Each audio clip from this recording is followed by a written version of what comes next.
nation that continues year after year to spend more money on military defense than on programs of social uplift is approaching spiritual death. The source of all our mistakes is fear. Out of fear, great nations have been acting like cornered beasts, thinking only of survival. Every nation in every region now has a decision to make. Either you are with us or you are with the terrorists.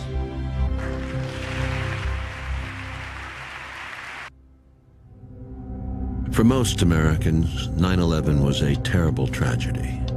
For George Bush and Dick Cheney, it was that plus more. A chance to implement the agenda that their neoconservative allies had been working up for decades. The project for the New American Century's recent report, called Rebuilding America's Defenses, had said the process of transformation is likely to be a long one, absent some catastrophic and catalyzing event, like a new Pearl Harbor.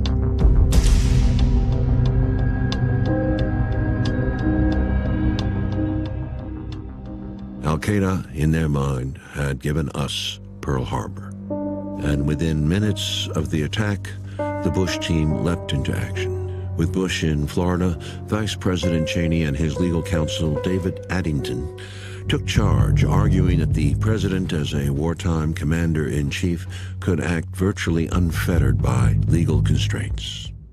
On September 12th, already looking past Al-Qaeda's Osama bin Laden group in Afghanistan, Bush, back in Washington, instructed counterterrorism chief Richard Clarke, "See if Saddam did this. See if he's linked in any way." It was Iraq, Saddam, find out, get back to me. And the reaction you got that day from the defense secretary, Donald Rumsfeld, from his assistant, Paul Wolfowitz? Well, Donald Rumsfeld said, when we talked about bombing the Al-Qaeda infrastructure in Afghanistan, he said there were no good targets in Afghanistan.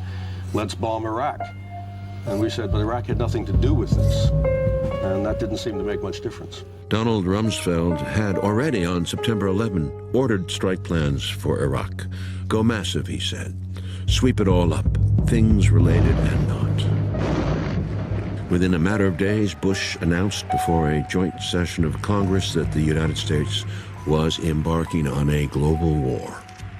From this day forward, any nation that continues to harbor or support terrorism will be regarded by the United States as a hostile regime. At home, 1,200 men were quickly arrested and detained. Another 8,000 sought for interrogation, mostly Muslims. Bush rushed a 362-page USA Patriot Act through Congress. Senators had no time to read the bill, let alone debate it.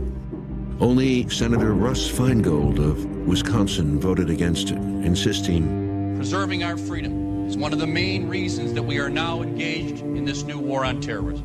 We will lose that war without firing a shot if we sacrifice the liberties of the American people." Bush cloaked White House deliberations in an unprecedented veil of secrecy and in 2002 empowered the National Security Agency to conduct warrantless wiretaps and monitor U.S. citizens' emails on a massive scale. Eyes and ears in every room. In violation of legal reviews required by legislation passed in 1978 in reaction to intelligence abuses of the previous decades.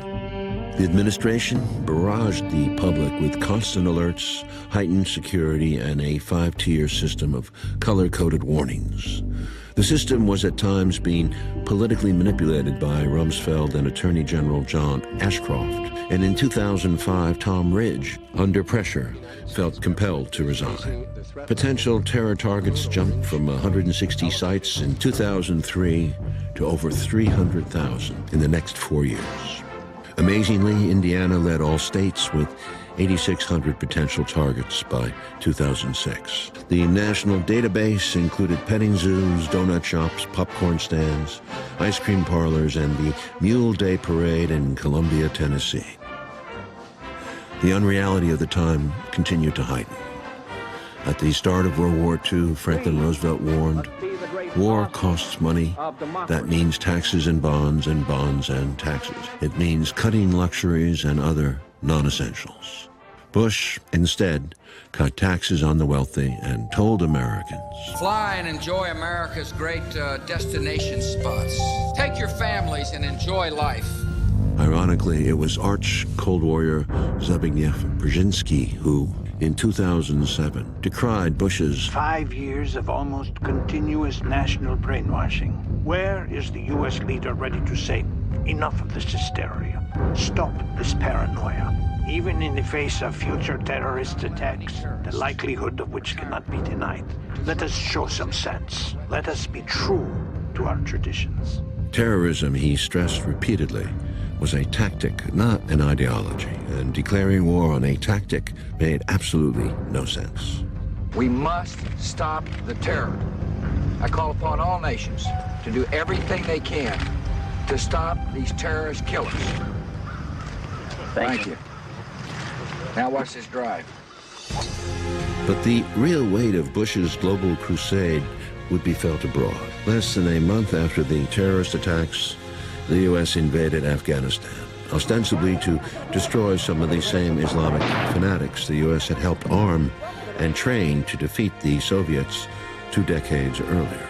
Critics of the war would point out later that no Afghans were among the 19 9/11 hijackers, 15 of whom were Saudi, and that U.S. bungling allowed Osama bin Laden and other al-Qaeda leaders to escape into Pakistan in early December.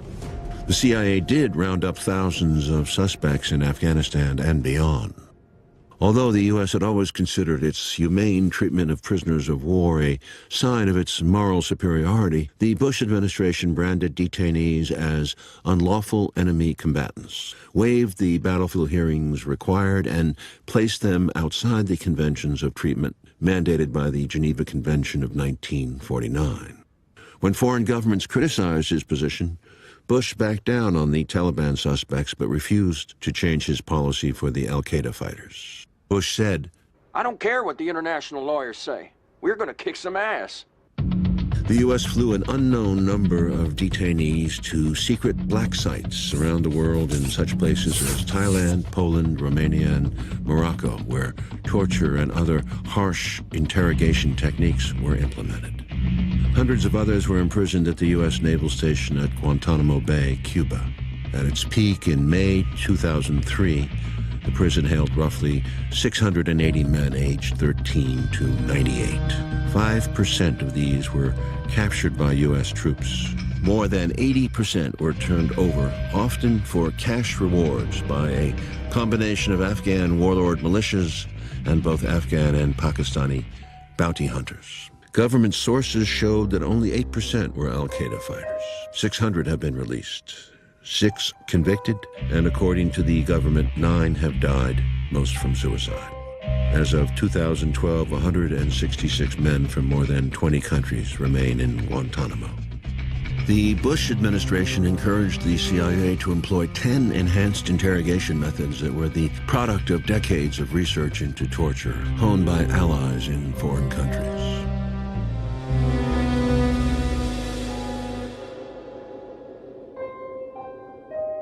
In February 2004, Major General Antonio Taguba reported that his investigation had turned up numerous instances of sadistic, blatant, and wanton criminal abuses at Abu Ghraib prison in Iraq. There is no longer any doubt as to whether the current administration has committed war crimes. Arthur Schlesinger, Jr., a former Kennedy aide, said this torture policy was the most dramatic, sustained, and radical challenge to the rule of law in American history. No position taken has done more damage to the American reputation in the world, ever. Although the security situation in Afghanistan worsened over the next 7 years and the U.S. presence grew from 2,500 to 30,000 troops, Afghanistan was a distraction to Bush. His attention was focused on toppling his father's old adversary, Saddam Hussein. Evidence from intelligence sources, secret communications, and statements by people now in custody reveal that Saddam Hussein aids and protects terrorists, including members of al-Qaeda. As had Bill Casey in the 1980s and Lyndon Johnson in Vietnam, Bush used false intelligence. There's no question that the leader of Iraq is an evil man. After all, he gassed his own people. We know he's been developing weapons of mass destruction. UN inspectors searched high and low, visiting sites identified by the CIA. They found nothing, but Bush insisted the WMD were there. The British government has learned that Saddam Hussein recently sought significant quantities of uranium from Africa. Bush told Bob Woodward of the Washington Post around this time, I do not need to explain why I say things. I don't feel like I owe anybody any explanations. these were extraordinary times. Words took on new meanings, fulfilling George Orwell's prophecies of doublespeak in his novel 1984. First they steal the words, then they steal the meaning. Words like axis of evil, war against terror, regime change, simulated drowning, preventive war. Civilians killed were now collateral damage. CIA kidnappings were now extraordinary renditions.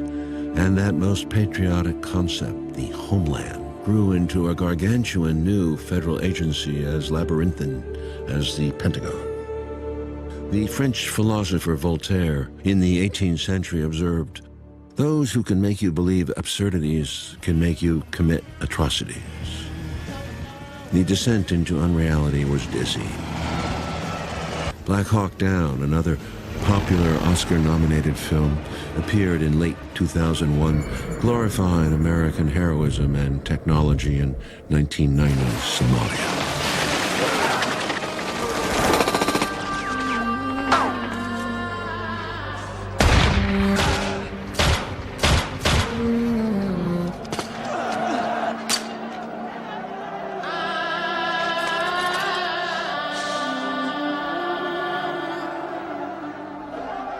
Through technology, video games became more and more lifelike.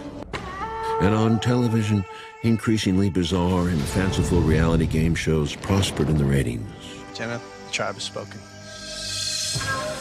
U.S. media beat the drums of war.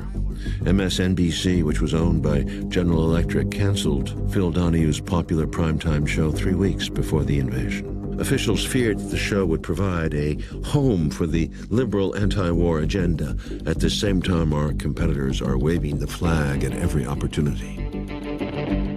And wave the flag they did. CNN, Fox, NBC paraded over 75 retired generals and officers, almost all of whom were later revealed to be working directly for military contractors. Pentagon officials gave them talking points, portraying Iraq as an urgent threat. Major newspapers and magazines, including the New York Times, advanced the same message. One Bush insider told journalist Ron Suskind that Suskind represented the reality-based community. But that's not the way the world works anymore. We're an empire now, and when we act, we create our own reality. When France, Germany, and Russia, as well as most of the Security Council, refused to support the U.S. position, Bush was furious and Rumsfeld sneered. You're thinking of Europe as Germany and France. I don't. I think that's old Europe. French fries in the congressional cafeteria were renamed Freedom Fries, just as sauerkraut became Liberty Cabbage during World War I. Bush laid out his new strategy in a speech to the cadets at West Point in June 2002. We must take the battle to the enemy, disrupt his plans, and confront the worst threats before they emerge. The U.S. would act unilaterally and preemptively to overthrow any government deemed a threat to U.S. security. Cheney had declared, if there's a 1% chance Pakistani scientists are helping al-Qaeda build or develop a nuclear weapon, we have to treat it as a certainty in terms of our response. In the world we have entered, the only path to safety is the path of action, and this nation will act. 60 countries made it onto Bush's potential hit list, with Bush calling for a moral crusade, saying that the United States must defend liberty and justice because these principles are right and true for all people everywhere. Moral truth is the same in every culture, in every time. and in every place. It was a bold statement of American exceptionalism. Bruce Bartlett, who served in both the Reagan and first Bush administrations, explained, "This is why George W. Bush is so clear-eyed about Al-Qaeda and the Islamic fundamentalist enemy. He understands them because he's just like them. He truly believes he's on a mission from God. The whole thing about faith is to believe things for where there's no empirical evidence." I have a sense of calm, knowing that the Bible's admonition, "Thy will be done," is life's guide. In early October 2002, Congress empowered Bush to go to war against Iraq on his own authority whenever he deemed it appropriate, using whatever means, including nuclear weapons, he felt necessary.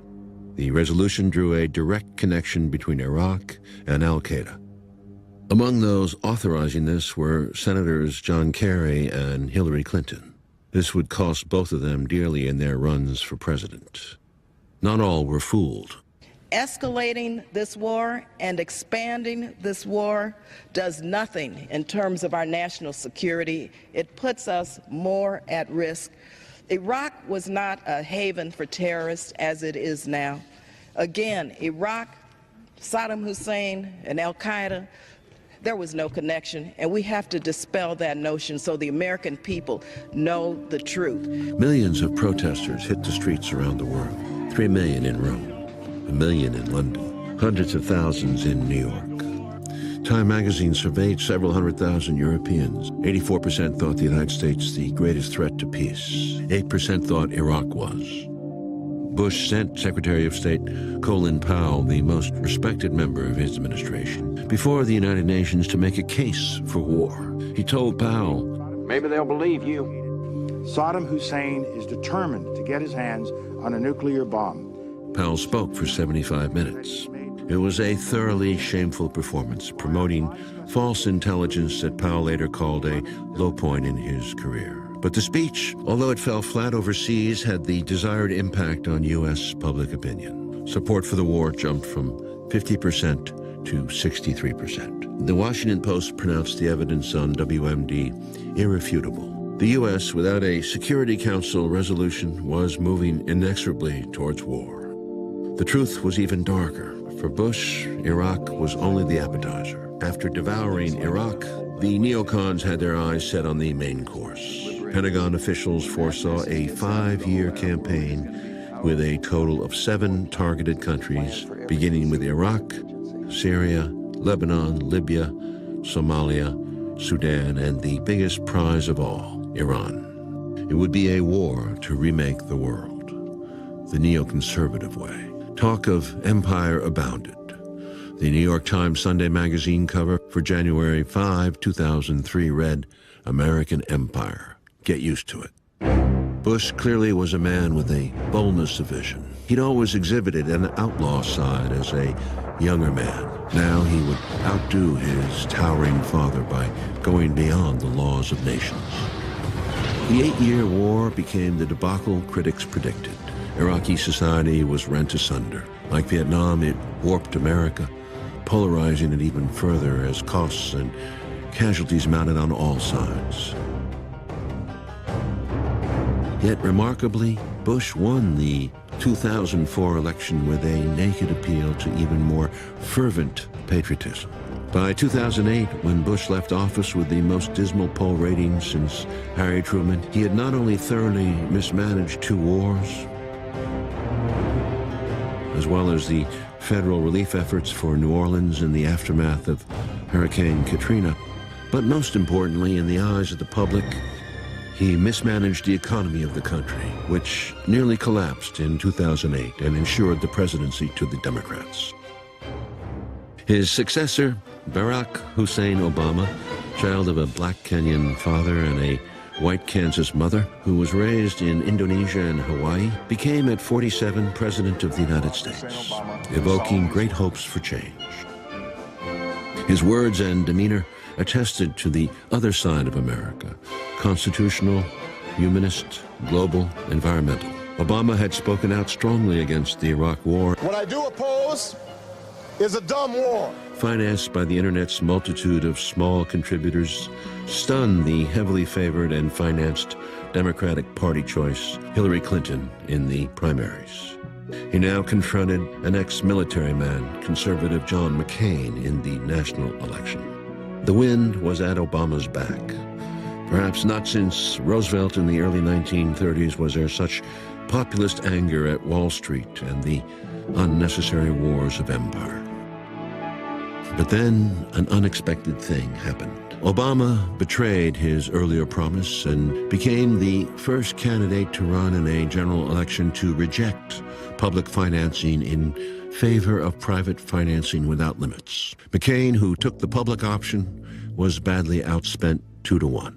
In this period, Obama turned quietly to Wall Street funders with deep pockets like J.P. Morgan, Goldman Sachs, and Citigroup, as well as General Electric and other defense contractors, computer giants, and the pharmaceuticals industry, Big Pharma, which reversed years of supporting Republicans, giving Obama 3 times as much as McCain.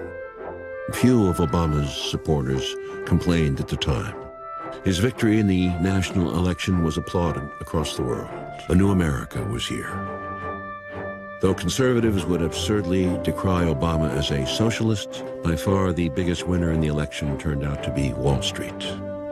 Obama brought back the same economic team that under Clinton had done so much to deregulate the economy. The New York Times referred to them as a constellation of Reubenites, acolytes of the most powerful Treasury Secretary in decades, Robert Rubin. After nearly wrecking the world economy with spectacular innovations in leveraging and speculation, several giant banks, insurance companies, and mortgage lenders, prophesying the collapse of the world's economy if they went under, they were, in other words, too big to fail, eagerly accepted a $700 billion bailout on remarkably easy terms. In addition, the Federal Reserve Board cut the interest rate for banks to 0%. It became almost unpatriotic at the time to question the rightness of these financial rescues. But there were those who wondered, could not some of the sicker financial entities be let go and broken up? Could not these giants be confronted with the real market value of their toxic assets? The public wanted revenge. It was a classic Depression backroom moment, as illustrated by Frank Capra. You sit there back of your big cigars and think of deliberately killing an idea that's made millions of people a little bit happier. An idea that's brought thousands of them here from all over the country, by bus and by freight and jalopies and on foot, so they could pass on to each other their own simple little experiences. Why, look, I'm just a mug and I know it, but I'm beginning to understand a lot of things. Why, your type's as old as history. If you can't lay your dirty fingers on a decent idea and twist it and squeeze it and stuff it into your own pocket, you slap it down. Like dogs, if you can't eat something, you bury it. Former Federal Reserve Chairman Paul Volcker urged Obama to act. Right now, when you have your chance and their breasts are bared, you need to put a spear through the heart of all these guys on Wall Street that for years have been mostly debt merchants. But it didn't happen. The bailout was forced through a panicked Congress. The media applauded. The Treasury made no immediate demands that bankers make that money available in new loans to businesses or the public, or for that matter, cut their personal compensations. It made no demands that shareholders or bondholders absorb any losses. Taxpayers would fund the bailout alone. The biggest losers over time would be workers, pensioners, older people with savings, homeowners, small businessmen, students with loans, and those especially African Americans who lost their jobs to a surging structural unemployment problem. Many simply lost their tenuous grip on the proverbial American dream of joining the middle class. The myth of upward mobility was shattered. The bankers, or banksters as they were nicknamed during the Great Depression of the 1930s, had talked of voluntary restraint, but received record compensation packages for the next 2 years. Whereas CEOs in Britain and Canada earned 20 times as much as the average worker in 2010, and in Japan 11 times. In the U.S., CEOs made 343 times as much as the average worker. The number of billionaires went from 13 in '85 to $450 in 2008. While the minimum wage stagnated at $5.15 an hour from 1997 to 2007, the poverty rate was higher than at any time since the 1960s. The net worth of the average American family actually dropped almost 40%, from $126,000 in 2007 to $77,000 in 2010. By 2011, the top 1% had more wealth than the bottom 90%. Populist anger boiled over into the Occupy Wall Street movement, a kind of protest not seen since the 1930s. The right-wing Tea Party expressed a different kind of anger fueled by advocacy groups like Americans for Prosperity, largely funded by the conservative billionaire Koch brothers.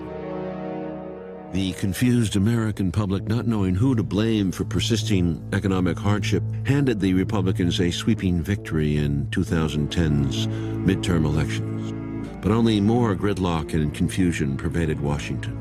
Obama, who'd swept to office amid such euphoria, now walked a fine line, avoiding fatal mistakes, but failing to deliver on hope or change. During the 2008 campaign, the constitutional professor had promised transparency and the rule of law will be the touchstones of this presidency. Yet, in office, he refused to relinquish the expanded powers usurped by the Bush administration.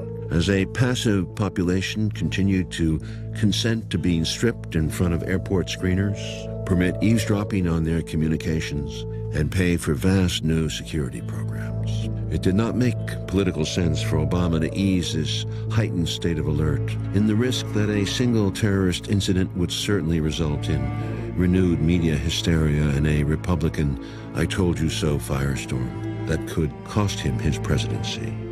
Ever in the middle of all this coming at you think maybe one term is enough? The one thing I'm clear about is that I'd rather be a really good one-term president than a mediocre two-term president.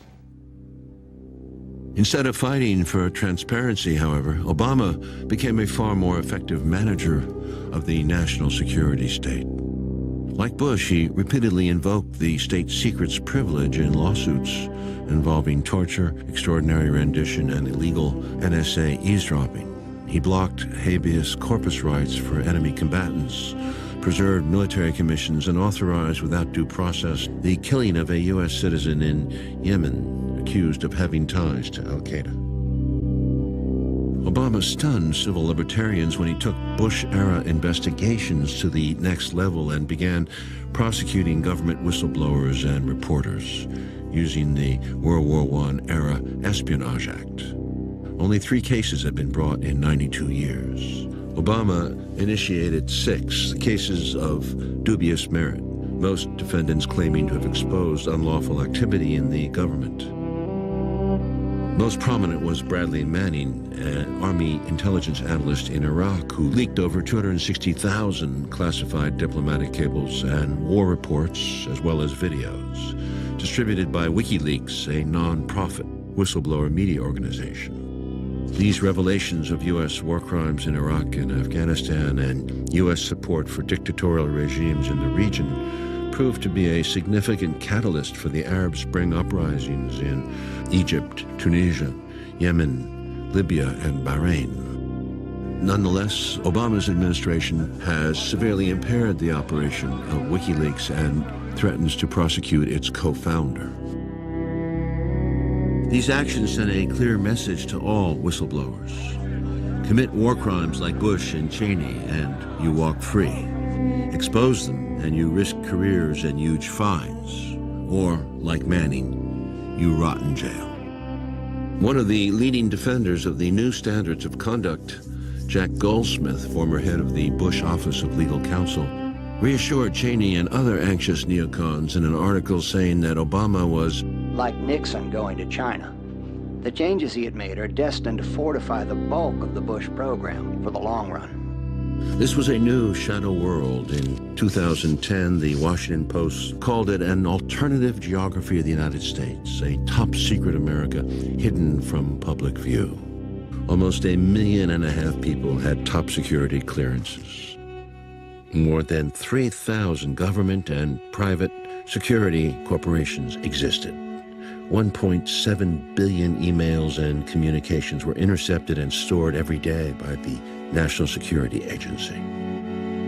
Political commentator and constitutional lawyer Glenn Greenwald best described this truly radical change in our world when he wrote, "The core guarantee of Western justice since the Magna Carta was codified in the U.S. by the Fifth Amendment to the Constitution. No person shall be deprived of life, liberty, or property without due process of law." He might well have added the Fourth Amendment to the Constitution, the right to privacy and protection against unreasonable search and seizure. Without due process and the right to privacy, each of us is essentially living at the mercy of the surveillance state. All this in the name of stopping a terrorist threat blown wildly out of proportion. Obama's foreign policy seemed more reasonable than Bush's, repudiating the unilateralism and preemption that had so outraged world opinion. But the goal, embracing U.S. global domination, differed little, and even the means were frustratingly similar. In 2011, Bush's former NSA and CIA director, General Michael Hayden, took comfort in the powerful continuity between two vastly different presidents, saying that Americans have found a comfortable center line in what it is they accept their government doing. He called it a practical consensus. His own experience in foreign affairs limited, Obama surrounded himself with hawkish advisors, among them Bush holdover Secretary of Defense Robert Gates, a hardliner from the Bill Casey CIA era of the 80s. Hillary Clinton, as Secretary of State, was equally hawkish. In an early speech, Clinton presented a version of American history steeped in unvarnished triumphalism and historical amnesia. So let me say it clearly. The United States can, must, and will lead in this new century. The Third World War that so many feared never came. And many millions of people were lifted out of poverty and exercised their human rights for the first time. Those were the benefits of a global architecture forged over many years by American leaders from both political parties. It would be difficult to find and ask the millions killed over many decades of American interference in their countries what they thought.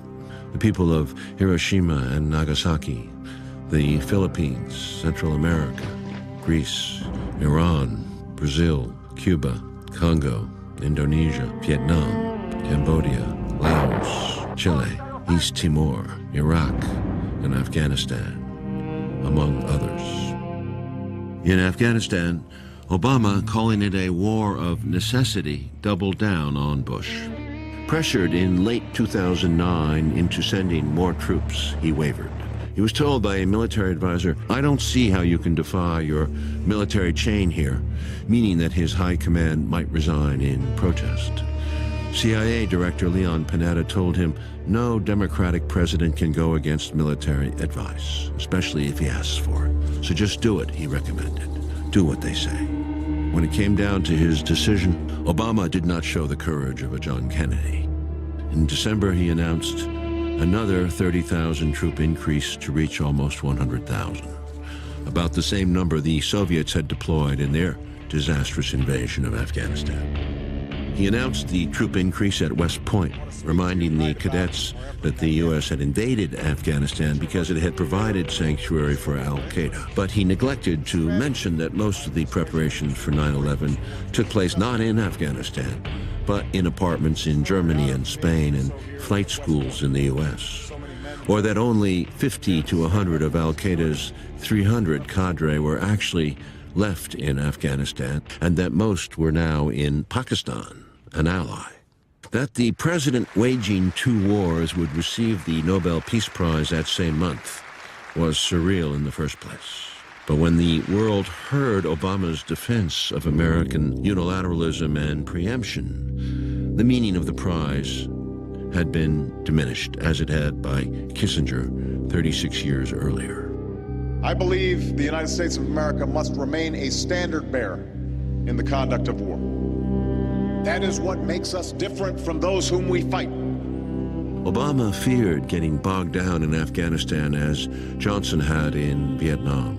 What the backward, dirt-poor, overwhelmingly illiterate Afghans needed was economic aid, education, and social reform. The U.S. spent $110 billion on military programs in 2011, but only $2 billion for sustainable development. With big U.S. money floating around as in Vietnam, corruption reached epic proportions. Mistrust between the supposed NATO and Afghan allies soared. The U.S.-backed President Hamid Karzai announced that he would support Pakistan if it should go to war with the U.S. By 2012, Afghan soldiers and police were killing U.S. troops with such increasing regularity that the forces had to be increasingly separated. Meanwhile, bedraggled, demoralized U.S. forces left Iraq in December 2011. Almost 4,500 U.S. troops would not come home. More than 32,000 wounded, many of them severely. Iraqi death counts ranged from 150,000 to over 1 million. 2 million Iraqis fled the country. The irony was exquisite. In deposing the Sunni Hussein, the United States had turned the new Shiite-dominated Iraq into a valuable ally of Iran, which ended up the war's biggest winner. Bush officials had estimated the Iraq war to cost $50 to $60 billion. Rumsfeld had called anything above $100 billion baloney. By 2008, when Bush left office, the U.S. had spent some $700 billion on the war, not including long-term care for veterans. Economists project total long-term costs as high as $3 trillion. Obama welcomed the troops home at Fort Bragg, North Carolina, ensuring that the end of the war would be as dishonest as its beginning. But we're leaving behind a sovereign, stable, and self-reliant Iraq. Unlike the old empires, we don't make these sacrifices for territory or for resources. We do it because it's right. Never forget that you are part of an unbroken line of heroes spanning 2 centuries. To your grandparents and parents who faced down fascism and communism and delivered justice to those who attacked us on 9/11. Thus sanctioning once again Bush's lie about the connection of 9/11 to Iraq. The words were barely out of his mouth before Iraq was racked with a new series of deadly suicide bombings. To this day, Iraq teeters on the edge of civil war. Among the 2 war's fiercest critics were the nation's mayors, who gathered in Baltimore in June 2011 and called for using $126 billion in savings from these wars to rebuild the nation's cities. The mayor of Los Angeles was quoted as saying, that we would build bridges in Baghdad and Kandahar and not Baltimore and Kansas City absolutely boggles the mind. For the American people, deadened to these wars, a single bright spot in this foreign miasma came in May 2011. A bold cross-border raid at night by Navy SEALs killed Osama bin Laden, living comfortably in the shadow of Pakistan's premier military academy. In the euphoria the raid created in the U.S., celebrating the skill and power of the SEALs who had executed bin Laden vigilante style and dumped his body at sea, a new profile was created for Obama as, unlike Bush, an effective war president who would, by any means necessary, hunt down the enemy. In fact, really a wolf in sheep's clothing. After a firefight, they killed Osama bin Laden and took custody of his body. A celebrated movie even implied torture as effective in finding bin Laden, though in fact it had been ordinary police and espionage work that located him after almost 10 years.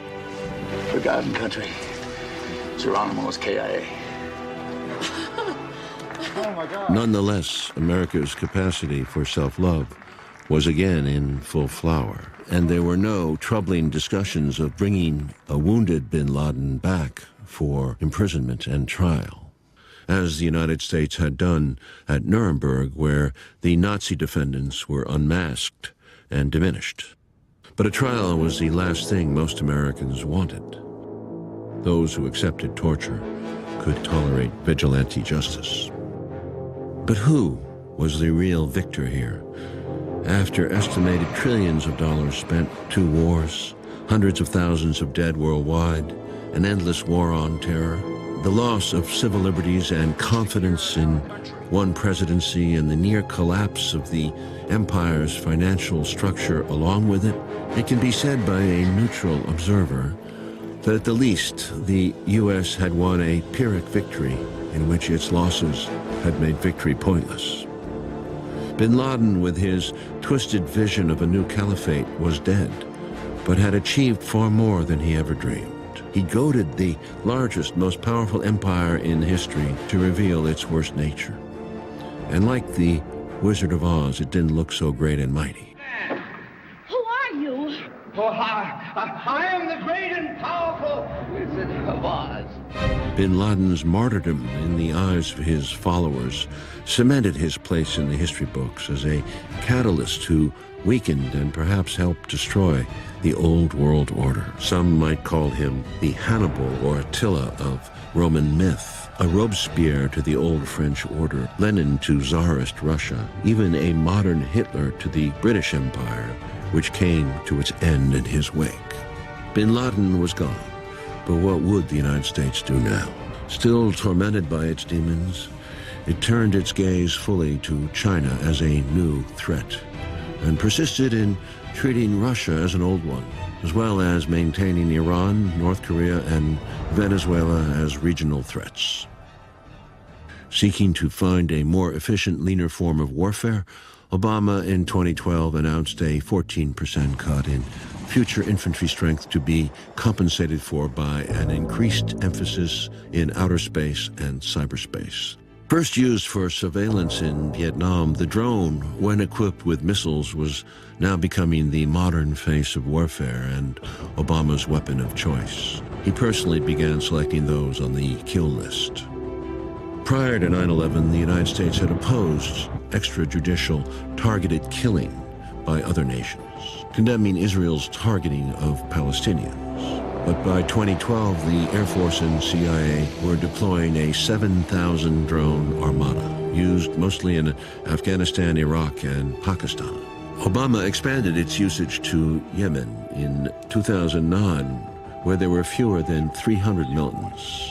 By mid-2012, that number had increased to over 1,000 as a steady barrage of U.S. drone attacks outraged Yemeni citizens. By 2012, Obama added Gaddafi's Libyan supporters, Islamic rebels in the Philippines, and Somalia to the drone list.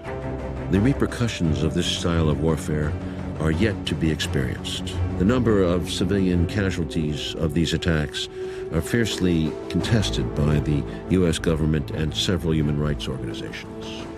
When the judge asked the Pakistani-born Times Square bomber how he could risk killing innocent women and children, he replied that U.S. drones were regularly killing women and children in Afghanistan and Pakistan. The cat was certainly out of the bag, and by 2012, more than 50 countries, some friendly and some hostile to the U.S., had purchased drones.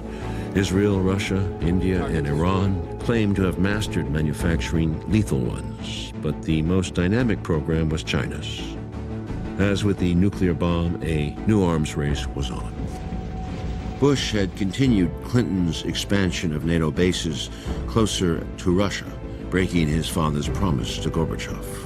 Obama expanded NATO to Albania and Croatia, and despite abandoning 500 bases in Iraq, the Obama administration, in addition to an estimated 6,000 bases in the U.S., is maintaining close to 1,000 overseas bases that span the globe. The U.S. had, by late 2007, gained a military presence, according to Stanford's Chalmers Johnson, in 151 of 192 UN member nations.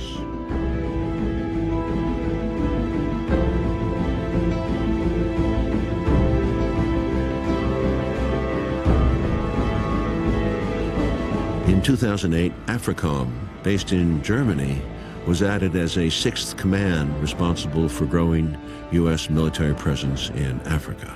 SOUTHCOM, based in Miami, was reorganized in 2010 to increase U.S. military presence in Latin America with bases and surveillance systems, counter-drug and counter-insurgency programs targeting manifestations of radical populism, as seen in Venezuela.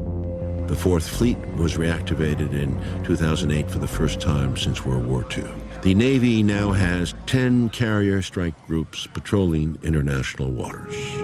America's Navy, a global force for good. In 2011, the U.S. sold an astonishing 78% of the world's arms. During the Bush years, Pentagon spending more than doubled to $700 billion. Although the real Pentagon budget blurs into secret functions and different departments of government, by 2010, according to the National Priorities Project, the U.S. actually spends an estimated $1.2 trillion out of its $3 trillion annual budget on military, intelligence, and homeland security. A full spectrum dominance of land, sea, air, space, and cyberspace. In November 2011, Secretary of State Clinton threw down the gauntlet on China, writing, "As the war in Iraq winds down and America begins to withdraw its forces from Afghanistan, the United States stands at a pivot point." Calling this America's Pacific Century, she meant a substantially increased military involvement in the Asia-Pacific region to contain China. Beginning with the Opium Wars in the 19th century, China has been humiliated time and again by stronger foes, Britain, Japan, Russia. It fought the U.S. to a standoff in Korea in the early 1950s. China is a proud nation, the world's second largest economy, a hybrid. Part state-owned, part capitalist, it has replaced the U.S. as Asia's main trading partner. But in 1996, Chinese leaders were humiliated again by U.S. nuclear missile rattling during another confrontation over Taiwan. And with its economic interests and shipping lanes to protect, it set out to modernize its military. In 2012, the Pentagon estimated Chinese expenditures of $160 billion. But given the secrecy of the Chinese system, the real budget is unknowable at this time. Although it has only one foreign base, its hard line over disputed oil, gas, and mineral-rich islands and territories in the East and South China Seas have escalated tensions with its regional neighbors. Internally, the government, communist in name only, remains politically backward, determined at any cost to modernize, and brutally willing to stifle dissent where its one-party rule has been questioned. Western democracies, while doing business with China, have condemned these policies to little avail. But more ominously, China has again attracted the wrath of China-bashing American hardliners whose animosity dates back to the McCarthy era. A new face-off is in the works.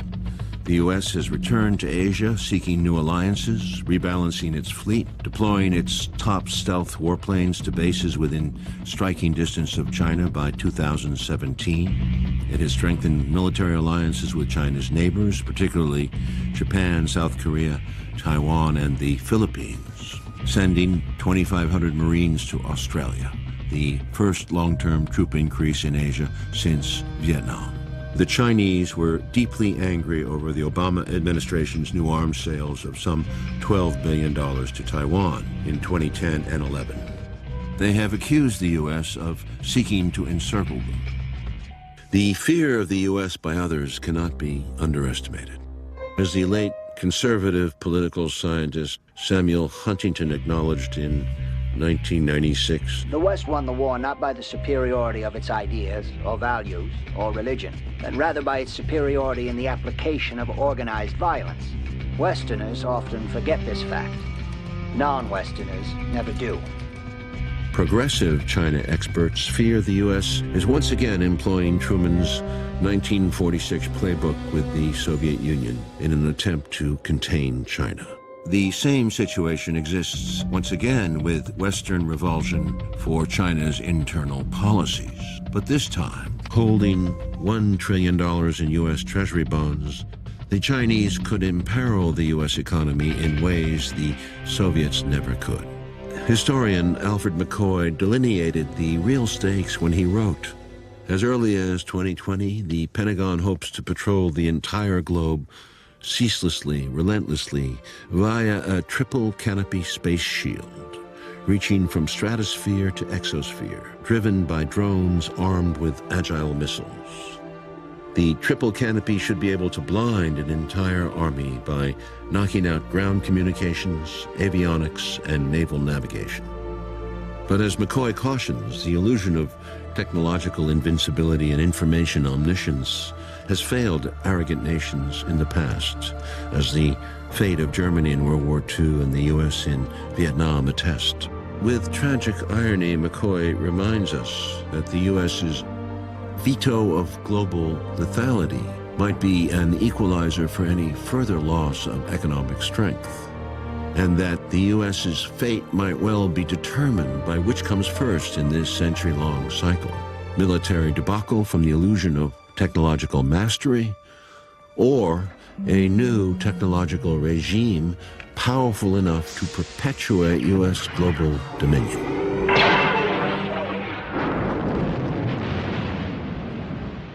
But as a popular series of Star Wars movies shows, a nation dominating the world with its technology will soon become a tyranny. Rise, my friend. That will be hated by those who are tyrannized.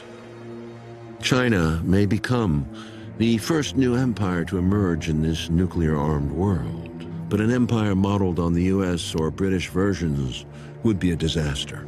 Great Han chauvinism would be no better than American exceptionalism. Former defense official Joseph Nye observed that the dominant power's failure to integrate the rising powers of Germany and Japan into the 20th century global system resulted in 2 catastrophic world wars. History must not be allowed to repeat itself again. The Chinese must shun the American example, and the U.S. must reverse course. Henry Wallace worried that if the U.S. treated the Soviets so badly when the U.S. was riding high economically and militarily, how would the Soviets treat the U.S. when and if the situation was reversed? It never happened, but this race to the bottom, he understood, would have no winner. As we close out this series, we must ask ourselves humbly, in looking back at the American century, have we acted wisely and humanely in our relations to the rest of the world? A world in which the richest few hundred or 1,000 or a couple thousand have more wealth than the poorest 3 billion? Have we been right to police the globe? Have we been a force for good, for understanding, for peace? We must look in the mirror. Have we perhaps in our self-love become the angels of our own despair? The claims of victory in the Second World War and justification for the atomic bomb dropped on Japan, though aimed at the Soviet Union, were the founding myths of our domination and national security state, and the nation's elites have benefited from that. The bomb has allowed us to win by any means necessary, which makes us, because we win, right, and because we are right, we are therefore good. Under these conditions, there is no morality but our own. As Secretary of State Madeleine Albright said, "But if we have to use force, it is because we are America. We are the indispensable nation. Because we can and have threatened humanity with a bomb, our mistakes are forgiven, and our cruelties justified as benignly motivated aberrations." But domination doesn't last. 5 major empires have collapsed in the lifetime of a person born before World War II: Britain, France, Germany, Japan, and the Soviet Union. 3 more empires earlier in the 20th century: the Russian, Austro-Hungarian, and Ottoman. If history is a barometer, the United States domination will end as well.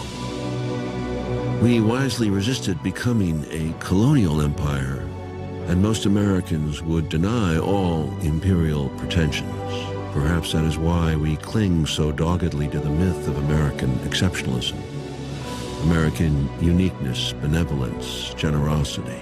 Maybe in that fanciful notion lies the seeds of American redemption, the hope that the United States will live up to that vision which seemed within grasp in 1944 when Wallace almost became president, or 1953 when Stalin died with a new U.S. president in office, or JFK and Khrushchev in 1963, or Bush and Gorbachev in '89, or Obama in 2008.